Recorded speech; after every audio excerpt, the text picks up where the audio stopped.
Introduction: the evolution of web browsers, a battle for the internet. Let's get some more insight into the matter by diving deep, having a better understanding of our modern web browser space. Why is it important to know? Well, like it or not, the browser is you. The browser used to be invisible, but today it's everything. It's where we learn, shop, connect, fall in love, work, and play. It's also a battlefield. Beneath every click, every tab, every extension, someone is watching, optimizing, and profiting. Browsers aren't neutral. They reflect the goals of their creators. So next time you open a browser, ask, who made this and what do they want? Because in the evolution of browsers, one truth remains: it's not just about software. It's about you. Who controls your browser controls your access. Who controls your access controls your worldview. Have you ever stopped to think about how you access the internet? Not the Wi-Fi, not your phone, but the tool that acts as the doorway to every website, every search, every social post? It's your web browser. But here's the twist: most of us never chose it. It was chosen for us and installed on our computer. It came with the phone, and yet it might be the most important software in our lives. Hidden behind that familiar icon, Chrome, Safari, Firefox, Edge, is a world-shaping battle you've probably never seen coming. This is the untold story of how browsers came to be, how they shaped the web itself, and where they're leading us. From humble beginnings to billion-dollar battlegrounds, the browser wars are far from over. In fact, they're just heating up. Chapter 1: The Birth of the Web. In 1989, a British scientist named Tim Berners-Lee at CERN proposed a system to manage and share information across different computers. His solution? A networked system of hyperlinked documents, the World Wide Web. By 1990, he had built the first ever web browser, World Wide Web, later renamed Nexus. It could render basic HTML, link pages together, and edit web pages. It was the seed that would become the modern internet. But this early browser was exclusive to Next computers. It wasn't until 1993, when a group at the University of Illinois developed Mosaic, that the web became truly accessible. Mosaic introduced a graphical interface. Suddenly, the internet wasn't just lines of code. It was images, fonts, and clickable links. It was usable. One of the developers of Mosaic, Mark Andreessen, saw the potential. He co-founded Netscape Communications and launched Netscape Navigator in 1994. It was fast, user-friendly, and exploded in popularity. In 1995, Netscape Navigator had a 75% market share. The web was young, chaotic, and open. Chapter 2: The First Browser War. Microsoft versus Netscape. Microsoft didn't see the web as a threat until it was. In May 1995, Bill Gates issued the now famous Internet Tidal Wave memo.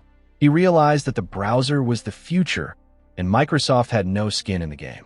The result was Internet Explorer 1.0, launched in August 1995. But Microsoft didn't just compete. They leveraged their dominance in computer operating system. By bundling Internet Explorer with Windows 95, they provided a free web browser on every PC. In contrast, Netscape was charging $49 for its browser. The economics weren't fair. But this wasn't just capitalism, it was war. You can't beat free, right? Internal Microsoft emails revealed their strategy of cutting off Netscape's air supply. By 1998, Internet Explorer had overtaken Netscape. Microsoft's market share peaked at 95% in 2003. Netscape was reduced to a skeleton crew and was eventually acquired by AOL. While all of this was going on behind the scenes, Microsoft's aggressive tactics didn't go unnoticed. In 1998, the U.S. Department of Justice filed an antitrust lawsuit against Microsoft, accusing it of abusing monopoly power. The trial exposed damning internal communications and set a precedent for tech regulation. Chapter 3: The Rise of Open Source and Mozilla Firefox. By the early 2000s, Internet Explorer had won, but it came at a cost. Innovation died. Internet Explorer 6, released in 2001, remained largely unchanged for 5 years. It was riddled with security flaws, lacked tab browsing, and ignored web standards. Out of Netscape's ashes, a phoenix rose. In 2003, the Mozilla Foundation spun off from Netscape with a mission to build an open-source browser that respected users and developers. As a result, Mozilla Firefox was born in 2004. Firefox was fast, secure, customizable, and most importantly, it wasn't Microsoft. It championed open standards and helped re-energize the web. Users flocked to it. By 2010, Firefox had captured around 30% of global market share. Developers loved it. The browser space was no longer a monopoly. Chapter 4: Google Chrome's Invasion. All the while, Google was watching and planning. In 2008, it launched Google Chrome, a browser built from scratch with a focus on speed and simplicity. Under the hood, Chrome used the new V8 JavaScript engine, which made web apps feel more like native software. But Google didn't stop there. Chrome was pushed through search pages, YouTube, Gmail, and was pre-installed on Android. It grew like wildfire. By 2012, Chrome surpassed Internet Explorer, and by the year 2020, it controlled 65% of the web browser market. But with Chrome's rise came criticism. Chrome was fast, but it was also watching. Its tight integration with Google's services raised alarms among privacy advocates. It blurred the line between browser and ad network. As one privacy expert put it, Chrome is a Google surveillance vehicle that happens to render web pages. Chapter 5: Apple and the Walled Garden. While Google built an empire on data, Apple went the opposite route, at least on the surface.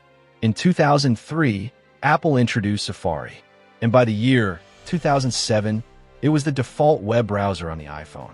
But here's the twist.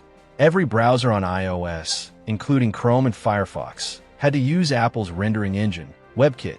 Apple enforced this tightly, citing security reasons. Critics said that it was about control. This meant Apple dictated browser behavior on over 1 billion devices.